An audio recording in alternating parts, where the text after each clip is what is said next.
What's up, Ragin Nation? How's it going? This is Alex and you're watching a Ragin Ronin review. I got a review for you. Last Friday, I watched Jurassic World, and it is the 4th installment in the Jurassic Park franchise. The last time we saw a Jurassic Park sequel was back in 2001, 14 years ago, with Jurassic Park 3, directed by Joe Johnston, which was a mediocre film at best. Alright, this time around, Jurassic World is directed by Colin Trevorrow, and I really didn't know what to expect considering I've never seen any of his work before. As a matter of fact, he only has one film credit under his belt, and that is a film called Safety Not Guaranteed, which apparently is a very good film. It has some pretty high ratings at Rotten Tomatoes.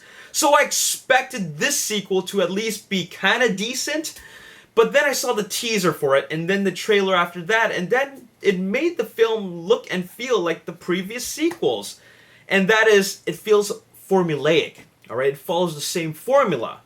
And what that formula is that it's a film that's full of bad decisions. The idea, or the concept of Jurassic Park, or even revisiting that island is a bad idea, alright? There's a lot of bad decisions made in this film along with its predecessors, okay? And there's always that one guy that tells us that this is a bad idea. Alright, you are making a bad decision right now, and I need you to stop, okay? And then once they make that bad decision, the expert shakes his head and says, I told you so. That's the same formula that we get in Jurassic World. As a matter of fact, Jurassic World, just like the previous films, are filled with cliche characters, predictable plot elements, and at the end of the day, this film follows the exact same formula as the previous films. So what you expect to see is really nothing that groundbreaking, alright? And I'll tell you right now, Jurassic World is very, very formulaic, okay? The story and plot elements, pretty much all the same. The characters are characters that we've all seen before. Like I said, you have the expert who knows everything there is to know. And he's the guy that tells you you're making a bad decision. Alright? And then you have the people who make those bad decisions. Okay? Who are very passionate about the park. They're very passionate about their job and they really, really want the park to exist. Alright? And then you have the character who wants to take back the dinosaurs to the mainland for their own questionable reasons. It's kind of like how, okay, remember the movie Aliens? You have the character of Burke, who wants to bring the alien embryos back to Earth to bring to their bioweapons division, okay? You have a questionable character like that, just like in Aliens, who wants to use the dinosaurs for his own, questionable reasons, okay? So we have a lot of the same character elements and plot elements that we've seen in the previous films. There are characters with hidden agendas. You have the experts. You have the dumbasses. You have the characters that we know are going to get killed. This film is full of predictable plot elements, and at the end of the day, I was able to predict who was going to get killed. I was able to predict what was going to happen next. And it was just a very, very predictable film. In fact, it felt like Aliens with dinosaurs. Okay? You replace Sigourney Weaver with Chris Pratt. And then you pretty much have the exact same story as Aliens. Okay? So what exactly makes this film better than the sequels? Well, first of all, you have Chris Pratt, who is just awesome.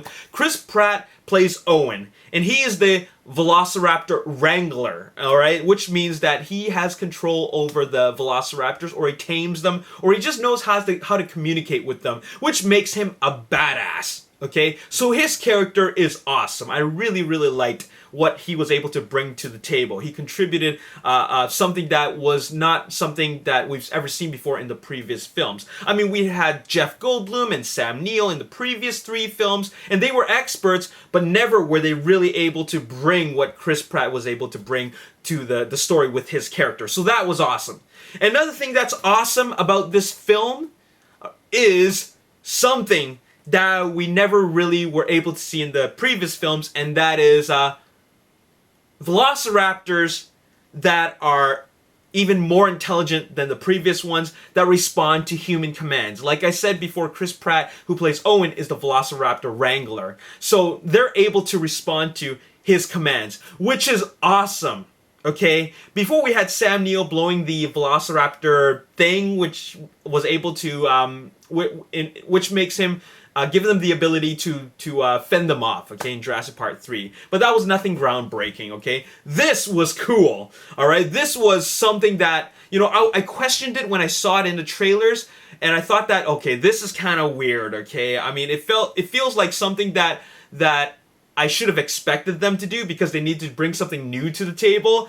And on the trailer, it doesn't really look that great. It looks kind of weird because you see a motorcycle and then you see Velociraptors running with Chris Pratt riding this motorcycle. And I thought that, okay, this is really weird. It's kind of silly. But it works. It totally works, okay? It provides a little bit of unpredictability to this predictable story, okay? So I really like how they did that, okay? They really brought the intelligence level of dinosaurs to the next level, okay? The next thing that makes this movie awesome is what I like to call the T-Rex killer.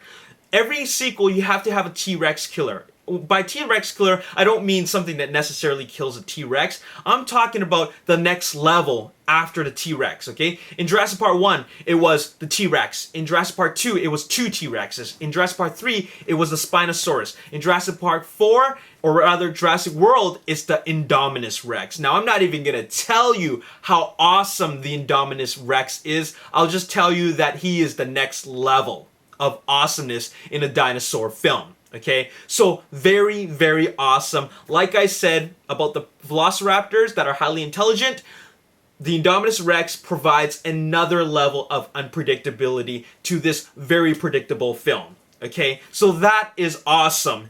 And of course, the final thing that I gotta say that makes this film awesome is dinosaurs. We haven't seen dinosaurs for 14 years, or rather, we haven't seen a Jurassic Park sequel in 14 years, all right? It's something that we kind of missed. I think it's something that a lot of fans didn't think they missed, but once we saw them on screen doing what dinosaurs do best, I think that we were finally convinced that we really missed seeing another Jurassic Park film. Because what I saw with what the dinosaurs did on screen and what Colin Trevorrow gave to us with the help of Industrial Light and Magic was awesome. Okay, I'm not even going to spoil it for you, but what I saw in the third act was something that was very, very necessary. It's kind of like the Fast and Furious films. You want to see more car stunts. You want to see more crazier things that they do with the cars and more exotic cars, all right? In Transformers films, you want to see more robot battle, okay? Just robot and robot rumble. You want to see more of that. They give us that. In Jurassic World, we want to see more dinosaur action. We get that. It brings me to feeling like a kid again when I saw what happens, what they do with the dinosaurs. Every single dino moment. And by dino moment, I'm talking about where the dinosaurs are on screen doing what they do. Every single one of those moments is great. It makes me on the edge of my seat and I just have a feeling of awe and excitement. Now, make no mistake about it, this is a film that's directed by Colin Trevorrow, but it still has a lot of Steven Spielberg's fingerprints on it, okay? Like, the level of excitement is fantastic. It's right up there, not quite up there with Jurassic Park and Indiana Jones, but still it's right up there. He makes a very good predecessor to Steven Spielberg, but he doesn't still quite bring that level, he doesn't quite match up or exceed the level of a Steven Spielberg film. You know what I'm saying? So, very, very awesome. I really enjoyed Jurassic World. It does have a ton of cliche character moments, a ton of predictability. In fact, I predicted the movie from beginning to end, except for the Velociraptor elements, as well as the Indominus Rex elements. I couldn't predict any of that. Not that I was predicting all of it all along, but I knew who was gonna die. I knew what was gonna happen next. I knew that this character is a character that's gonna, he's gonna see his ultimate demise in the end because of what his character represents. I knew those things, and I know a lot of the audience members knew these things as well. Now, another thing that makes this movie very, very formulaic that I didn't mention earlier is the rescue element. Okay, the first one, it was rescue my grandchildren. The second one, it was rescue my daughter. It was the third one, it was rescue my son. The fourth one, Jurassic World, it's rescue my nephews. Okay, the nephews go off on their own and suddenly they need rescuing and they call on the expert, and that is Chris Pratt's Owen character. Very, very predictable. Now, and the final thing I want to say about this movie is that they really just look at the the previous films, and they tell themselves, okay, what are we going to do with this film, all right? How are we going to make it bigger and badder, all right? And that is with more dinosaurs, and they give us a lot of that, all right? And I think what they do from, what ends up happening from doing that is we get to see very, very little character moments, okay? We have a lot of characters in this film. I mean, we have characters played by Chris Pratt, Bryce Dallas Howard, Vincent D'Onofrio, Irfan Khan, B.D. Wong. I was surprised to see him there. And you know what? They just tell us enough about these characters, like, just to the very, very minimal, okay? They tell us the absolute minimal amount of information about these characters. It almost is like that they tell us just enough to the point where we want to ask questions, and we do want to ask questions. What is their background? What is this all about? Like, there's just so many elements that I feel it has been completely minimalized just for the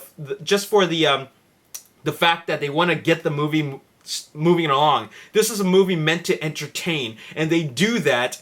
But for someone who just wants to see a little bit more depth, I think it is lacking, okay? Because these characters are very, very, like, they're very, very thin, all right? We just get to know enough about them, but nothing more than that, all right? As a matter of fact, they even add some, like, human emotional elements that don't really even need to be there. There's just a very, very lack of detail about any of these characters, all right? But it doesn't matter. We're here to see dinosaurs kick butt, and we get a lot of that. So I'm really happy about it. Like I said before, nothing groundbreaking in terms of characters and story, but we're here to see a dinosaur movie in the Jurassic Park franchise, and we get a lot of exciting moments, and I'm very pleased by it, okay? This is a very, very great installment, and I'm going to give it an 8 out of 10. I'm really happy with what I saw, and I think I might even watch it again. Alright, 8 out of 10, that's all I gotta say about this movie. As always, if you enjoyed this video, hit the like button, subscribe to the YouTube channel, like me on Facebook, The Ragin Nation. Also follow me on Twitter, @RaginNation. My name is Alex Yu, thanks for watching, I'll see you next time, peace. There for show, I'm pretty sure he's not gonna use it all, because that would be kind of silly if, you know, it would be a car chase scene, and suddenly he's using each thing one at a time. I think that's